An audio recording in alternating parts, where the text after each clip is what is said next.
Hey traders, David Frost, my strategic forecast. You're here for another episode of Common Sense Market Analysis. Today is Wednesday, May 5, 2021. We're looking at a daily chart of the SPY or Spider, which is the proxy for the S&P 500. What do we have on the docket today? Well, I'll tell you one thing. We're going to learn several things from the intraday activity. Dependent upon which chart we look at, we're going to have learnable opportunities, teachable opportunities. So there's definitely a positive in a big way that comes out of today's market activity, which incidentally didn't really do anything. At the end of the day, the market finished near the flat line. They went up a little bit, they went down a little bit. They couldn't fill a gap up north. They didn't get very far on the south side. They didn't really do anything. However, there's something to be learned from every single trading session that occurs. You can almost learn something on every single chart that you populate the screen with. You have to be hungry for knowledge. You have to have a thirst for information. So therefore, my promise to you is you're going to learn something from the intraday activity. The first thing we're going to do is take a look at the daily chart. Does anything jump off the page? Not really. Yesterday, we had a tail candle. Something that does jump off the page is the inability for the market to fill the gap left open from Monday. They may do it tomorrow, and that's fine, but they had an opportunity to do it 2 different times today and failed to make it happen. Now, maybe it's a visit by the trick, trap, fool, and frustrate crew, faking traders out that were playing for the gap. Then they send price lower, shaking them out in what's called an afternoon shakeout operation. We'll get more into the intraday activity in a while. We're just taking the 30,000-foot view, and I'm saying, hey, they had an opportunity to fill the gap. Why didn't they do it? So it's of note. It's a puzzle piece. It's on the table because if they don't go up and fill the gap in some kind of short order and they start trading lower, that was actually a sign of weakness, not being able to get to the gap. Today, it could be just a fake out, but the more it doesn't happen, the more it begins to look like weakness. Not filling a gap is a little bit in the oddity camp. It's in the 20% of the 80-20 rule. 80% of the time, they're going to do the same thing over and over and over again. 80% of the time, they're going to fill this gap. Now, if they do it tomorrow, that's fine. It was just a fake out. But then we also look at another thing that occurs, which is what about how they close them, right? It's not how they trade them out throughout the day. It's how they close them into the end of the day. What's the last thing that traders, investors, market participants are doing? Well, today, the last thing was essentially selling them. Last few minutes of the day, they go back and forth, but they basically sold them into the close. Here's a 5-minute chart, and you can see the downward activity beginning around 10 to 3 p.m. Always takes a second to do that 24-hour clock to real-time normal clock. The hour was 1450. Military time, GST, whatever they call it. And then you just got straight down selling for the remainder of the day minus the bounce back and forth into the final, let's just say, half an hour. If you want to just talk about what would have been better for the bull case, for example, and this is garden variety, easy stuff, right? You get a tail candle yesterday, you get follow through today, they fill the gap, they close above the gap. That's bullish. That is absolutely bullish behavior, and that would have spelled new highs on the docket, or at least a test of the old highs on the docket. But instead, they make an effort this morning, another effort in the afternoon to fill the gap. They fail, finish near the lows. Now, it's not necessarily terrible news or anything from a daily chart perspective. Here's what we have from a daily chart perspective. The trend is your friend until she dumps you. They didn't do anything negative. They just didn't fill the gap. They're still above the 20-period moving average or home base. They're still above an important number, 414.75, which, by the way, was not tested in the afternoon. Here's a 15-minute chart, for example, 414.75. They didn't get there. Maybe they get there tomorrow. Maybe they don't. But again, you have to scratch your head a little bit at a couple of things. They didn't fill the gap, head scratcher. Now, that could easily be a fake out operation. They do that kind of stuff all the time. But then when they're trading lower in the afternoon, not to get to 414.75 or thereabout, they didn't really even get close, and it still is an important spot. So they didn't get there, so that actually is more bullish than bearish. so they leave you hanging, kind of like a hanging Chad. Big picture, trend is your friend, nothing doing, they're in an uptrend, period, full stop. Not having follow through from yesterday is a bit of a head scratcher, so we're going to put that in. We have to lean on the side of caution / weakness based on today's price action or market activity. Did they retrace tail candles? Yes, they do. Why didn't they do more today? Maybe they'll do it tomorrow. Better served in one day and then you pop back up. When they start creeping down, we start looking at this and saying, that's not a tail candle. That just happened to be a down day and a snap back into the close. Remember, there's no institutional conviction either way. None today, none yesterday. Average volume, below average volume. By the way, the volume today is listed at 35 million shares and change. That's not likely right. When you go down to an hourly chart, you say, well, here's the first hour of the day, and there was about 11 million shares. The second hour, there was about 5 or 6 million shares. So right there, you're starting to add up pretty quickly, another 4. And then in the last 2 hours of the day, there was about 15 million shares total. Here's the second to last hour, about 7. And then here's another 8. So something was awry, something was amiss with the volume today. Should we label it shenanigans? I don't know. Who stole the volume? Who made off with like 15, 18 million shares, whatever the number is? I don't know, but guess what? We're putting it on the table as a puzzle piece. We don't know what to do with it yet. It's just on the corner of the table. All right, I said we were going to learn some stuff from the intraday. Well, we have to start with inside the numbers to get to the intraday stuff. That's where we're going to start to put together the correlations between different charts. One chart says one thing, another chart says something different. How can you take advantage of that? How can you play one chart into another or off of another? That's what we're going to discuss as we go through inside the numbers, and it will become more clear as we run up the commentary. It starts with hump day. Wake up green. Maybe it was yesterday's hourly tail and retrace after all. It was a nice green morning early on. So we had a nice big move from yesterday's low. That's why I'm referencing the tail candle. Right back to the trend is your friend until she dumps you. Now this is also somewhat important. Some of it's tongue-in-cheek. Some of it is stuff you want to pay attention to. So yesterday there were a lot of traders that didn't want to believe in the long side. Let's just say that, all right? And that's fine. Everybody can believe whatever they want to believe. You don't necessarily have to badger me about it, but you could believe whatever you want. But here's the takeaway. The market is designed to make as many traders and investors look like fools as much of the time as possible. So in doing that, in understanding that concept, they're always going to do the other thing. They're going to do the thing that it looks like they're doing the other thing. Looks like they're doing one thing, everybody hops on board, they think the market's going to go down or go up or whatever it looks like they're doing, and then they turn around and they do the other thing. They do that all the time.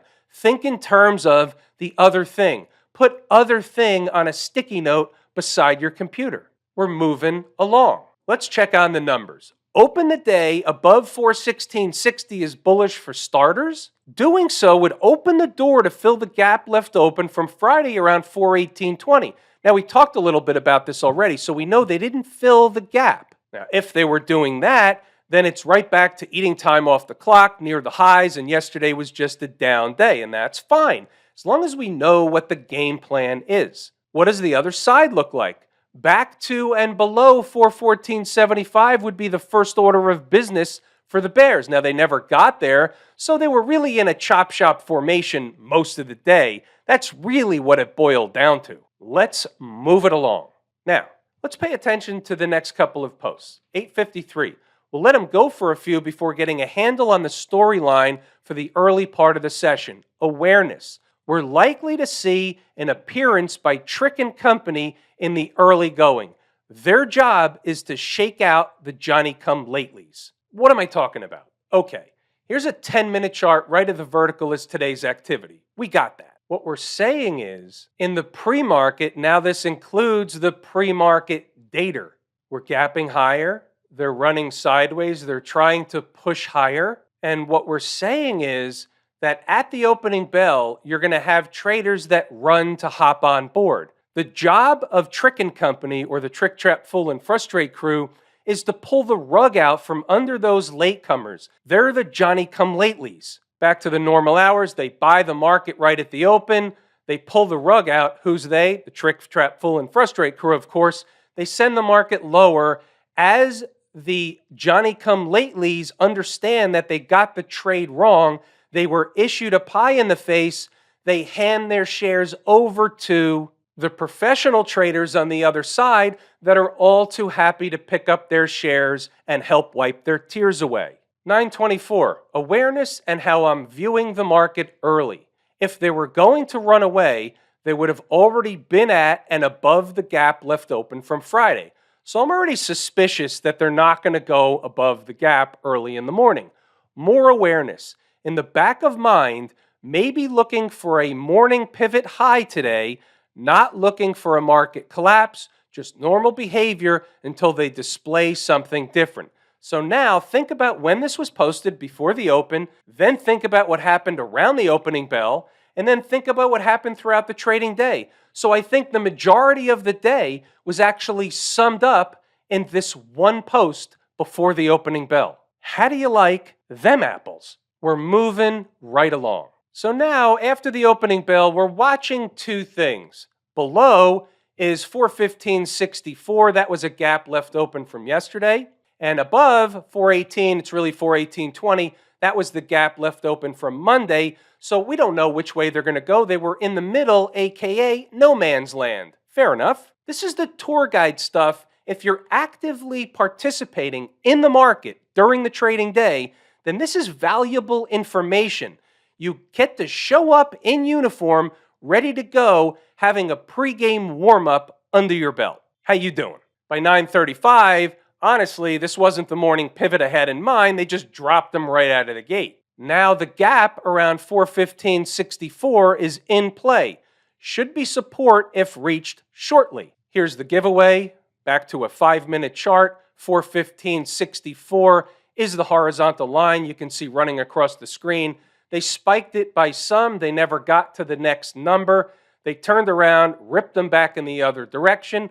Rocket ride de jour. Should be support if reached shortly. So they spiked it by a little bit. That's okay. We know that they do that in the morning rush. Let's move things along a little bit and see what else we have. We put a late edition of a stock on the move, VRSK. We'll circle back to stocks on the move later. We'll go over all the charts, the good, the bad, and the ugly. In fact, we're going to actually learn something very valuable from VRSK as well. By 10:02, 415.64, the door is open. If they can get there, should be a bounce, give or take from that area. Closing candles below opens the door for 414.75 from yesterday. And by the way, it's not that far away. It's not around the corner, but it's not that far. It's manageable. Showtime for the bulls. If they lose the battle, it's 414.75. So you have the tour guide. You know what the market is doing. It gives you more confidence when you're participating. If they can establish above the gap, the first target on a long trade would be about 416.75.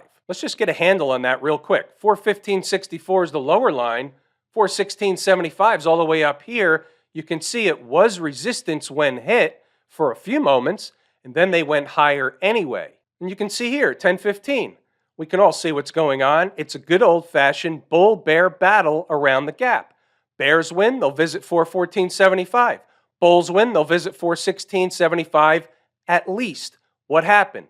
They did the thing. They visited 416.75 at least. How you doing? Let's see what else we have. Same routine. They're working on the bounce, yada, yada, yada. So it took some time, but they did the thing. You can obviously pause the video, read the notes. I encourage you to do that. Read the notes and go back to the charts and double check the work. You can also read the notes for educational material. It's not just about the numbers. You have to think about what's being put here inside the numbers. Think about what I'm writing. Think about the concepts behind what's being discussed. Here we're saying, could they go all the way up and fill the gap? Yeah, if they stayed quiet and we had bullish behavior all afternoon, they could have absolutely ran them up into the close. They didn't do that. They turned them around. Gives us a different set of circumstances. It's a different piece of information. but all pieces of information we can use to our advantage. We're moving along. Oh, we have a chart. What's the chart all about? So around lunchtime, let's look at an hourly chart since we think better in pictures. Okay, so they ran a test of the breakdown candle high. It's another way to look at the charts we've been looking at, but we haven't looked at an hourly chart yet. Now, if they eat time off the clock, they'll build some energy to push through. If they fail, they'll start getting below 416.50 as the first clue. Think about that for a moment. Pause the video and read that again, and then go back and look at what happened. The final clue would be down at 415.80 from this morning. Let's do this again, but we'll use a clean chart. Here's the hourly chart. So they run up, and they're challenging the first hourly, which is a breakdown candle high. 417.44 is the high. What did they do? They ran up, and they challenged the breakdown candle high, but they were not able to close hourly above that high. But they started going sideways, eating time off the clock for 2 or 3 hours. Well, under normal garden variety conditions, what's that telling us? It's telling us they're building energy to run higher, to fill the gap, unless they fail. Well, how would we know that they're failing? We need clues. After the fact, it's easier to see a failure, but we need stuff ahead of time to say it's failing, not it failed. Those are two different things. There's your failure point, 416.50. That would be the first clue. Start getting below 416.50, and this whole thing that's working its way, building energy to make another run higher, well, that thing is no longer happening. This is all about being able to read the tape. The more you can read the tape, the more you can affect trades. The more you can affect the right trades, positive trades for the right reasons, the more you can be profitable in this business. Here's the vantage point on a 15-minute chart. But wait, there's more. Let's keep going. I have more stuff. There's another chart. What is this one about? Now, this is 125. Now, you can see where this chart is. It's a little bit small, I know that. But what they're doing is outlined with the black lines. And the one with the arrow hasn't happened yet. That's what the projection really was at the time. Let's go over this. We see this all the time. Can't know for sure it will work, but as long as they stay above 416.50 on candle closes, it can. So what is it? How about a pullback from the highs on time into the most recent breakout area? Okay, don't we discuss that stuff all the time? Yeah, this is what I was telling you. We're going to learn stuff. Don't worry, we'll go back to the chart in a moment. Pseudo doji candle. Possible push later this afternoon to the highs or beyond. Staying above 416.50 on candle closes, and another push higher is on the table. That's it. It was 416.50. That was the bogey. Had to stay above that. We'll call it the afternoon pivot. Getting below and closing candles below, and it's not. This is the stuff from the course. Lazy E-mini trader. That's really what it is. This is right out of the course. Okay, so you see that, and the market had not began to push higher yet when this post was made a little before 1:30. Okay, that was a 10-minute chart. We'll use the same 10-minute chart. Here's the low. This is the pullback on time that we were referring to, and then they started the march. Forget about the failure. They started the march. Here's the fake out failure. They resumed the march, and they got to what? They got to a high of 417.23. Now, why is that important? Well, let's see why that's important. Let's move on a little bit. Traders that took the long trade off the last post need to be thinking about booking profit along the way. 417.25 would be a good spot. Above that, 417.63 would be another spot. They didn't get there, but the spot was 417.25. Remember that high, 417.23. They didn't get by 2 pennies to the spot. They missed the spot and traded away. Funny how that works. I don't believe in accidents or coincidences. I think that's something that we need to pay attention to. When that stuff happens, you have to pay attention. From here, we can read the notes on our own. We can pause the video, double check the work. You basically saw the entire commentary and you saw the day's activity. This is the Tour Guide Central. All right, stocks on the move. So we're going to take a look at the ones that hit their price objectives. Pretty decent list today, but they didn't all hit. VRSK was put on the board late. It was a late addition, but we'll take a look at it because we can learn something from the chart for sure. LL, Lumber Liquidators, we'll look at that one. HFC, Holly Frontier, we're going to look at that one too. The rest didn't hit their price objectives. They're off the board. We call them no trades. We only take trades at the numbers that are our numbers, not somebody else's numbers. It helps keep us out of trouble. Might as well start with the late edition, VRSK. So I saw something developing as I'm running through charts in the morning, and I thought this was an opportunity for a day trade, so I put on the board one number only, 176.75, and the stop listed was an hourly close below 175. Reasonable risk reward, the number was the number, and I would take this trade 101 out of 100 times given the opportunity again. Obviously, that doesn't make any sense, but there's a point being made. I'm going to show you why. So the trade didn't work, and the trade was actually stopped out. Okay, fair enough, but let's go look at a longer-term chart. Let's see why I took the trade, and let's compare it to other trades that we take all the time. First, let's start with the daily chart. Now, let me give you this concept. So here we are off of lows, and they're basically eating time off the clock, building energy, trying to bust through to go higher. So here's the way I'm looking at this chart. Again, this is a daily chart, right? So somewhere in this neighborhood, whether it's down here or it's up here, somewhere we can call this a breakout area. The market came down, it tried to bust through, it sold off, finally busted through. Now it's coming back to retest, at least in my mind today, a former breakout area. We talk about this all the time. We show these charts all the time. That's what they were doing. Now, I like to have full stack stuff. So I'm looking deeper, and I want to show you the next thing that I saw. So I go down to an hourly chart. Now I'm looking for something that hits me. I want to find some reason on the hourly chart that supports what I saw on the daily chart. And guess what? Here it is. So I see what's going on here. This was the area they broke out from. We just looked at on the daily chart. But look what we have here. A tremendous breakup candle. The low is 176.76. So you see where my number is. It's right there. Are they going to play defense at this tremendous breakup candle low at the same time they're coming into a former breakout area, running a test of the most recent former breakout area? So guess what? I took those two pieces of information and I said to myself, yeah, I'm going to take this trade 100 out of 100 times. How do I know that to be a good idea? Because the trades you see on the board every day inside the numbers, a large majority of them, a high percentage of them, have characteristics that look exactly like this. And all that being said, it still didn't work. They're not all going to work. We still have to adhere to and be subject to the 80-20 rule. 80% of the time, this trade's going to work. 85% of the time, this trade's going to work. Something in that neighborhood. But guess what? There's another side to that. 15-20% of the time, it's still going to be a shitburger any way you look at it. That's the business we're in. So therefore, our objective, knowing that, is that knowing we have to take a loss, we want to lose small and fast if we have to lose at all.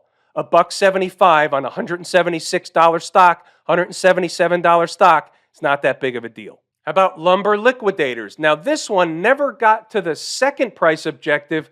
$20.72 was that number. The low here was $20.91. So since we never got the second half on, this one is just a winning trade from half a position. If a trader put it on one half of one position, waiting for the second half at the second number, never got filled. Painting by the numbers, it was a win anyway. Still, base hits put you in the Hall of Fame. At the end of the day, this was far better than a base hit if a trader just held the position all the way to the daily high, 23.77. That's not likely, but look where the daily high was, 23.77 from a suggested buy of 22.12. Here's the daily chart. It just takes time for them to turn sometimes. Time is more important than price. Patience pays. Here's Holly Frontier. Watch this one. So here's the daily chart and the low of day. Let me move this over. This is interesting. Just notice this now as I'm doing this. Low of day is 33.40. But I know for a fact that this one came a lot lower because the trade activated. 32.85 was the number put on the board bright and early. The rest is history. You can see what happened. They bounced right back. That was, in fact, the number. That was support. Took some time. They went back and forth. But you can see how this works. Closing price yesterday, 36 and a quarter, 36.29, something like that. Getting a buzz cut at the open. You want to pick a number that is the likely destination. Two things are going to happen. One of two things are going to happen at the destination. They're either going to hang out for a cup of coffee, which means they're building energy to run to a different destination, or they're going to turn around and go back in the other direction. Blowing right through the destination is not one of the two because that means the destination was incorrect. This destination was correct. What's going on over in Camp IWM? You'll note that they gave up that same convergence of 20 and 50 period moving average, had a down day in the IWM today. And let's note that this is my favorite market leading indicator. While the S&P 500 was basically flat today, the IWM was down about 1/3 of 1%. So of note, it's a puzzle piece. It's on the table. Now, giving up the moving averages by a few pennies, obviously they can turn that thing around rather quickly. But each and every day is one more day's worth of information that we didn't have yesterday. And today they're below these moving averages. Therefore, it's a puzzle piece and it's on the table. It is my favorite market leading indicator. We know by Friday's close, I'm going to be extremely interested on where they close. What's that number? My number is 217.67. Below that number on a weekly close, that is trouble for the bulls. Above that number, and they're still building energy to make another push higher. We don't know which one it's going to be. And by the way, on this weekly chart, the trend is your friend until she throws you out. There's nothing wrong with the weekly chart until there is. What about the folks down at the transportation department? You can call this a doji candle after making new highs, but frankly, the trend is your friend until she dumps you. We don't have any kind of accompanying volume to say there's any kind of institutional participation, trend change, one thing or the other. There's really nothing going on except the transports were up about 15 points. Move it along. How about the folks out in Silicon Valley? Now they're on par with the IWM. So the risk assets were not attracting money today. Money was coming out of technology, out of small caps. Of note, those are puzzle pieces. They're on the table, brother. And in the spirit of fairness, they're on the table, sister. Daily chart, trend is your friend, but we know everything starts somewhere and morphs from there. Like, how many people are looking at a 120-minute chart of the Qs saying, hey, what did they do? They ran a test around the breakdown candle high and they failed. So they didn't completely fail yet, but they failed after running a test of a breakdown candle high on a 2-hour chart. I think that's pretty important, don't you? And here's the hourly chart. If they get much lower, like down in the 326 and change neighborhood, and they start to fail there, look out below. So we have certain charts that are telling us certain things. Certain charts are on what I like to call the precipice. Umpire calling balls and strikes. The XLF up day, up almost 1%. Nothing wrong with this chart. New highs yet again. Trend is your friend till she dumps you. We're moving along. And Smash Mouth, not that great of a bounce, but a bounce nonetheless, kind of on par. Some markets were up a little bit, some markets were down a little bit, so this one was up a little bit. We're not going to make a federal case out of this. They filled the gap from the other day and didn't really do anything. But I will tell you this, and you know that I like this kind of thing because I talk about it all the time. When they don't close above the gap, obviously that's more bearish than bullish. They couldn't really get above there for very long, so they were rejected at the gap. But yet, they didn't really get very far one way or the other. So we're not making a federal case, but until and unless they really get above 242, not much is going to happen here. Have I told you how much I appreciate each and every one of you? Without you, these videos are not possible. That is true and accurate information. We're going to pull the ripcord here today. I'm David Frost, my strategic forecast. Thanks again for tuning in to another episode of Common Sense Market Analysis.